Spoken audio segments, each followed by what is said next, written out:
ధైర్యం వహించుడి, ఈ కార్యము సఫలమగును. ఆమేన్. ఇది మాత్రమే నమ్మి ముందుకు సాగినట్లయితే ప్రతి కార్యాన్ని సఫలపరచగలిగిన సమాధానాధిపతి అయిన దేవుడు ఈ సమయంలో మనతో మాట్లాడే దేవుడు. వాక్యంలోనికి వెళ్ళక ముందు ఒక చేంజ్ చేసుకోవాలి. మన జీవితంలో ఎన్నో మార్పులు జరుగుతుంటాయి. మరి మన ప్రార్థనలో నిన్నటి దినమున దేవుడు ప్రభువునందు మీ ప్రయాస వ్యర్థము కాదని మాట్లాడి ఉన్నాడు. మరి ఉదయకాలమున ఇన్ని రోజులు ప్రార్థన ఏం చేస్తాం? మనము మన సమస్యను దేవుడికి చెప్పలేదా? మన సమస్యను దేవుడికి చెప్పాం. ఈ దినము నుండి నీ సమస్యకు చెప్పు దేవుడి శక్తి గురించి. ఏం చేద్దాం? నీ సమస్యకు చెప్పు దేవుని యేసు నామమున సమస్య లయమైపోవునుగా కానీ చెప్దాం. ఈ చేంజ్ రావాలా. ఎందుకంటే నిజముగా ఎంత శక్తి కలిగిన వాడో దేవుడు మనకు తెలుసు. ఆత్మీయ అనుభవములో దినములు గడిచే లోపల ఇంకా ఇంకా ఇంకా ఆత్మ ఫలాలు మనం అనుభవించి ఆశ్చర్యకరుడైన దేవుని యొక్క శక్తిని పొందుకోవాలి అంటే చెప్తా ఉన్నాం, ప్రభా ఈ సమస్య తీసేయి, ప్రభా ఈ కష్టాన్ని తీసేయి, ప్రభా ఈ సహాయాన్ని చేయి అని అడిగిన మనము, దత్తపుత్రాత్మను పొందుకున్న మనము ఆ దయామయుడైన దేవుని వారసులుగా ఎంతటిదైనా సరే నీ సమస్యకే చెప్పు దేవుడి గురించి. ఆ అనుభవంలోనికి మనం వెళ్దామా? ఎవరు ఈ యొక్క మాటను అంగీకరించి చెప్పి చూడండి. మీ జీవితంలో కార్యాలు ఏ రీతిగా పొందుకుంటారో చూద్దాం. ప్రభువు సాక్షి బిడ్డలుగా ముందుకు సాగుదాం. మరి ఒక్కసారి ఆ మాటను చదువుదాం. ఈ నెల దేవుడిచ్చిన వాగ్దానము. ఆమేన్. మీరు కాగా అని ఉంటుంది అక్కడ చదివినట్లయితే, కాగా 2వ దినవృత్తాంతముల గ్రంథము 15వ అధ్యాయము చదవండి 7వ వచనం.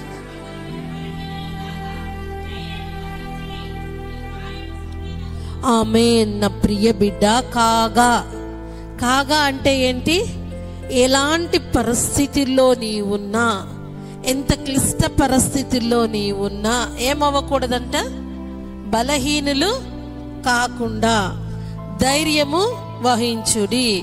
ఆ కాగా అన్న దగ్గర ఏ సమస్యలో నీ ఉన్నావో, ఏ విషయాన్ని బట్టి భయపడిపోతున్నావో, ఏ విషయాన్ని బట్టి బెదురుతున్నావో, నిరాశలో ఉన్నావో, కృంగిపోయి ఉన్నావో, అలసిపోయి ఉన్నావో, దిగులుతో ఉన్నావో, చెదరిన హృదయంతో ఉన్నావో, పగిలిన గుండెతో ఉన్నావో, ఆ యొక్క పరిస్థితిలో నుండే కాగా, పరిస్థితిని బట్టి కాక పరిస్థితులను మార్చగలిగిన పరిశుద్ధుడైన దేవుని మాట కాగా మీరు ధైర్యము వహించుడి, మీ కార్యము సఫలమగును. ఆమేన్. మనము దేవుణ్ణి బట్టి నా కాపరి అయినందున నేను ధైర్యముగా ఉన్నాను. మరి మాట చెప్పిన మనము ఈ మాటను అనుసరించే వారమే కదా. కాగా నా దేవుడే నా బలం, నా ధైర్యం, అందుకే నేను బలహీనుడను, బలహీనురాలును కాను. ఆమేన్. ఈ యొక్క విశ్వాసంలో ఈ మాసమంతా మనం ముందుకు సాగాలి. ఈ మాసమే కాదు, మన జీవిత యాత్రలో ముందుకు సాగవలసిన వారమై ఉన్నాం. మరి వాక్యంలోనికి వెళ్ళక ముందు ఒక 3 మాటలు జ్ఞాపకం చేసుకుందాం. ఒకటి ఏంటి అంటే, విశ్వాసం అంటే ఏంది? ఒక సంఘము మనలాగానే చక్కగా అన్నిటి కొరకు ఉపవాసం ఉండి ప్రార్థన చేసుకుంటారట. వాళ్ళు ప్రార్థన చేస్తున్నది దేని కొరకు అంటే వర్షం కొరకు ప్రార్థిస్తున్నారు. దేని కొరకు? వర్షం కొరకు ప్రార్థన చేస్తున్నారు. మరి అందరూ చర్చికి వెళ్తూ ఉన్నారు. అయితే వాళ్ళలో ఒక అబ్బాయి గొడుగు పట్టుకొని చర్చికి వచ్చాడట. వాడిని చూసి కొంతమంది నవ్వుతున్నారు. ఎందుకురా గొడుగు పట్టుకొని తీసుకొచ్చావు అని వాడిని అంటా ఉంటే ఆ బిడ్డ చెప్తున్న మాట, మనం చేసేది ఏ ప్రార్థన? వర్షం కొరకు. దేవుడు వర్షం ఇవ్వడా? ఇది విశ్వాసం అంటే. విశ్వాసం అంటే ఏంది అంటే, ఈ వాగ్దాన సందేశ కూడికకు వచ్చిన నీవు నమ్మవలసింది ఏంటి అంటే, వాగ్దానము నా పట్ల దేవుడు నెరవేరుస్తాడు. ఆ అబ్బాయికి ఉన్న విశ్వాసము నీలో ఉన్నట్లయితే వాగ్దానమునిచ్చి నెరవేర్చు దేవుడు. వాత్సల్యపూర్ణుడైన దేవుడు. ప్రియ బిడ్డ, బలహీనము బలహీనుడివి కాక ధైర్యం వహించు, నీ కార్యము సఫలము చేస్తానంటున్నాడు. నువ్వు నాకు అదివు ఇదివు నీ పని చేస్తానే మనుషులు ఉన్నారు, కానీ నువ్వు బలహీనపడకుండా బలంగా ఉండు, ధైర్యంగా ఉండు ప్రియ బిడ్డ, నీ కార్యము సఫలము చేస్తానని మాట చెప్పగలిగిన దేవుడు, మహోన్నతుడైన దేవుడు ఒక్కడు మాత్రమే. ఆమేన్. రెండవది ధైర్యం ఏంటో తెలుసా? ఒక చిన్న బిడ్డను తండ్రి పైకి ఎగరేస్తాడు. చిన్న పిల్లల్ని పైకి ఎగిరేయమా? పైకి ఎగిరితే ఏడవాలి కదా, భయంతో ఏడవాలా లేదా? కానీ ఏడుస్తారా? నవ్వుతాడా బిడ్డ?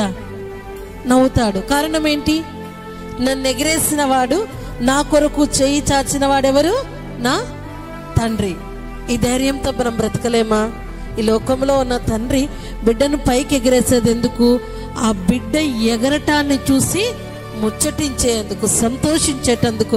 పైకి ఎగిరేస్తే వాడంతటా వాడు ఎగిరితే కింద పడిపోతాడు. కింద పడిపోడా? తండ్రి చేతిలో నుండి ఎగిరివేయబడిన బిడ్డ బేసిక్గా ఏడవాలా, వాడు నవ్వుతాడు.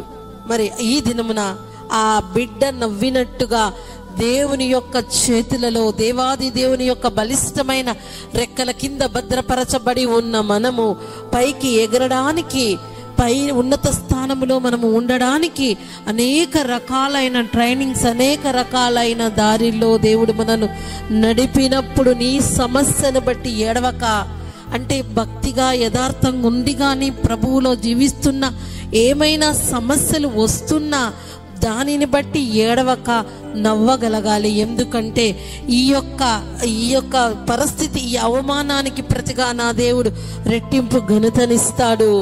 అది నమ్మగలగాలి. ఈ దుఃఖమునకు ప్రతిగా నాకు ఉల్లాస వస్త్రాన్ని దేవుడు ధరింపచేస్తాడు. నా నిందకు ప్రతిగా దీవెనను నా దేవుడు దయచేస్తాడు. ఎందుకు అంటే మనం గొప్పవారమని కాదు, కానీ గొప్ప దేవుని యొక్క బిడ్డలుగా ఆయన హస్తంలో ఉన్నాము కాబట్టి. ఇక మూడవ మాట, మన నిరీక్షణ ఏంటి? మన నిరీక్షణ దేవుడు మన పట్ల కార్యం చేస్తాడు అని.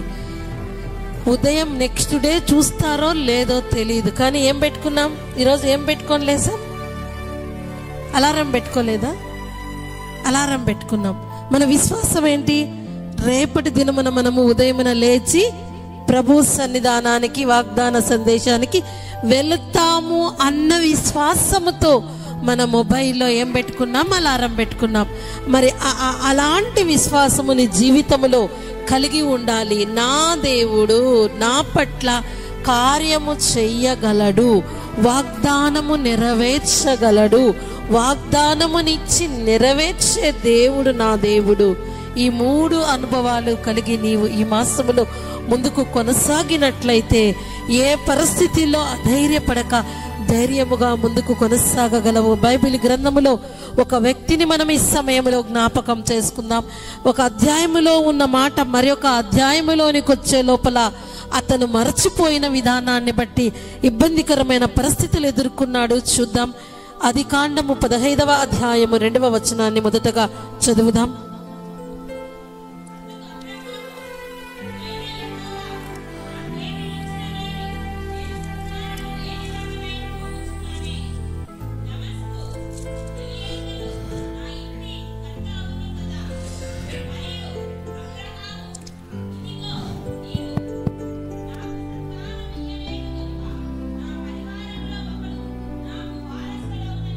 ఆరవ వచనము.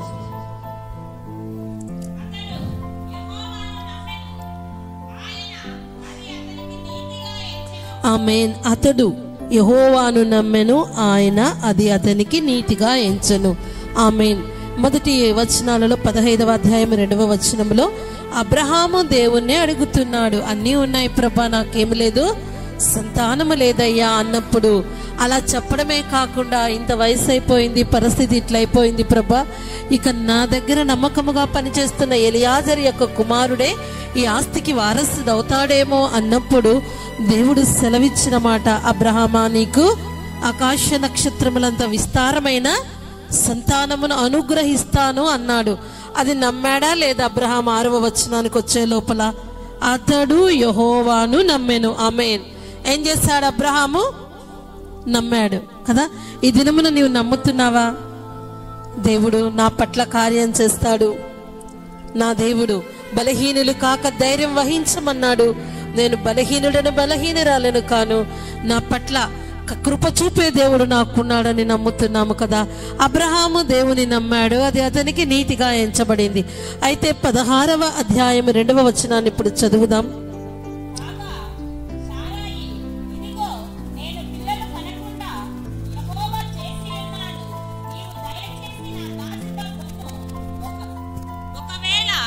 ఆమె వలన నాకు సంతానము కలుగవచ్చునని అబ్రహాముతో చెప్పెను. అబ్రహాము శారాయి మాట వినెను. చాలు. ఆదికాండము 15వ అధ్యాయంలో ఎవరి మాట విన్నాడు? అబ్రహాము దేవుని మాట విన్నాడు, నమ్మాడు. 16వ అధ్యాయం వచ్చే లోపల ఎవరి మాట విన్నాడు? భార్య మాట విన్నాడు. అంటే దేవుని మాటను విడిచి మరచి భార్య మాట వినకూడదని నేను చెప్పటము లేదు. ఆ చెప్పే భార్య మాట దేవుని యొక్క మాటకు వ్యతిరేకముగా ఉందా? అది దేవుని యొక్క మాటను ఎదిరించి దేవుని సన్నిధిని విడిచేలాగుందా? నీ భక్తి విశ్వాసాన్ని భ్రష్టు పట్టించే మాటగా ఉందా అని గ్రహించవలసిన అవసరమై ఉన్నది. దేవుని మాట విన్నాడు, దేవుని నమ్మాడు.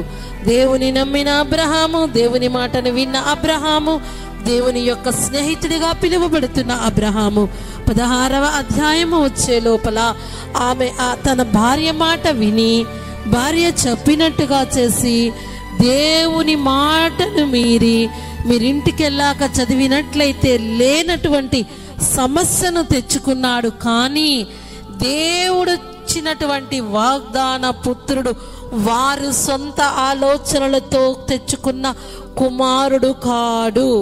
ఈ దినమున ఇది మనమందరము గ్రహించాలి.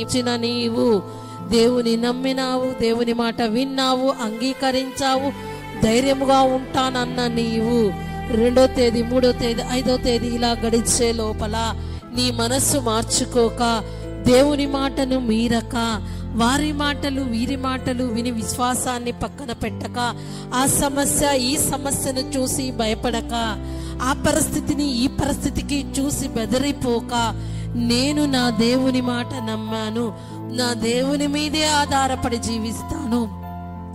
నా విశ్వాసం ఏంటి అంటే వాగ్దానమునిచ్చిన వాడు నమ్మదగిన వాడు, నా పట్ల కార్యము చేస్తాడు. ఆమేన్. ఇలా జీవిద్దామా? లేక మారి చెప్పాలంటే చాలా ఉంది, తక్కువ టైం ఉంది కాబట్టి ఎక్స్ప్లెయిన్ చేయట్లేదు. దేవుడు ఇస్తానన్న పుత్రుడు వాగ్దాన పుత్రుడిని కాక సొంత నిర్ణయాలతో తెచ్చుకున్న ఆ కుమారుని వల్ల చాలా సమస్యలు ఎదుర్కొన్నారు అబ్రహాం యొక్క కుటుంబంలో. ఈ దినమున నీ జీవితంలో, నా జీవితంలో మన కొరకు ప్రాణము పెట్టిన ప్రాణనాథుడైన ప్రభువు ఇచ్చే ఆశీర్వాదమే మేలైనది, అదే పూర్ణంగీకార యోగ్యమైనది, మనను బలపరిచేది, మన జీవితాలను ఆదరించేది. ఇది కాకుండా దేవుడు ఇస్తానన్న దేవుడు ఆలస్యమైంది అనుకొని అడ్డదారిలో నీవు వెళ్ళినట్లయితే అస్తవ్యస్తమైన జీవితాన్ని నీవు జీవిస్తావు. ఇస్తానన్నవాడు ఇచ్చే దేవుడు, అడుగు వాటికన్నా ఊహించు వాటికన్నా అత్యధికమైన మేలుతో మనల్ని తృప్తిపరిచే మహోన్నతుడైన దేవుడు సెలవిస్తున్నాడు. మొట్టమొదటిగా మీ ధైర్యాన్ని కోల్పోవద్దు. అధైర్యపరచే పరిస్థితులు ఎన్ని ఎదురైనా ఆ అధైర్య పడక, కాగా ఇదే మాట గుర్తు రావాలి అండి, కాగా నేను అధైర్యపడను, బలహీనపడను. ఎందుకు అంటే నా కార్యము సఫలము చేస్తాడు దేవుడు. నువ్వు ఎప్పుడు అధైర్యపడతావో, ఎప్పుడు బలహీనుడు అవుతావో, నీ యొక్క కార్యము ఫెయిల్ అయిపోతావు. సక్సెస్ అవ్వాలి అంటే దేవుడిచ్చిన వాగ్దానం మీద ఆధారపడదాం. దేవుడిచ్చే ఆశీర్వాదాలను పొందుకొని ముందుకు సాగుదాం. మరి మొదటిగా ఒక్కొక్క రోజు ఒక్కొక్క అద్భుతమైనటువంటి మాట ద్వారా దేవుడు హెచ్చరిస్తాడు. చెప్పు, నీ సమస్యకు చెప్పు దేవుడి గురించి. నీ సమస్యకు చెప్పు, యేసు నామమున అనారోగ్యము తొలగిపోవును గాక, యేసు క్రీస్తు నామమున నీ అప్పు లయమైపోవును గాక, యేసు క్రీస్తు నామమున నీ దుఃఖ దినములు సమాప్తములగును గాక, యేసు క్రీస్తు నామమున నీ అవమానమునకు ప్రతిగా రెట్టింపు ఘనత పొందుదురు గాక, యేసు క్రీస్తు నామమున నీ నిందలన్నీ దీవెనలుగా మార్చబడును గాక. ఆమేన్. ఇది చెప్పాలి. మన మాటలో పవర్ ఉంది. ఏది పలికితే దాన్ని దేవుడు స్థిరపరుస్తాడు. అన్ఫిట్ మాటలు ఎవరు పలకకండి. కాదు, కూడదు. ఇవి పలికితే అదే నీ జీవితంలో ప్రాప్తిస్తుంది. ఆ ధైర్యపడే మాటలు నీ దరిదాపుల్లోకి రాకూడదు. అవి వచ్చాయి అంటే దేవుని మాటకు నీవు విలువ ఇవ్వటము లేదని. భక్తి అంటే ఏదో కాదండి, దేవుడి మాట వినటమే భక్తి. మనం ఏమైనా తీసుకొచ్చామా మార్నింగ్ దేవుని సన్నిధికి? మనం విరిగి నలిగిన హృదయాన్ని ప్రభు సన్నిధిలో సమర్పిస్తున్నాం. మన తండ్రి అండి, మన తండ్రి నీవు నా దేవుడవు, నీవే నా తండ్రివి అని ప్రార్థన చేస్తాం కదా. తండ్రి దగ్గరికి పిల్లలుగా మనం ఏం తీసుకెళ్ళట్లేదు, కానీ పిల్లలైన మన దగ్గరికి మార్చి మాస ఉదయకాలం మన దేవుడు తీసుకొచ్చిన శ్రేష్టమైన ఆశీర్వాదము. నా ప్రియ బిడ్డ, బలహీనం కాకుండా ధైర్యము గుండు, నీ కార్యము సఫలపరుస్తానని సెలవిచ్చిన ఆ సమాధానాధిపతి అయిన ఆయన బిడ్డలుగా మనము ధైర్యంగా ఉంటే మన కార్యాలు సఫలమవుతాయి. అది ఎట్లాంటి పరిస్థితి కానీ కార్యము సఫలము చేసే కరుణామయుడైన దేవుడు మన పక్షంగా ఉన్నాడు. కళ్ళు మూసుకొని తీర్మానం చేసుకో.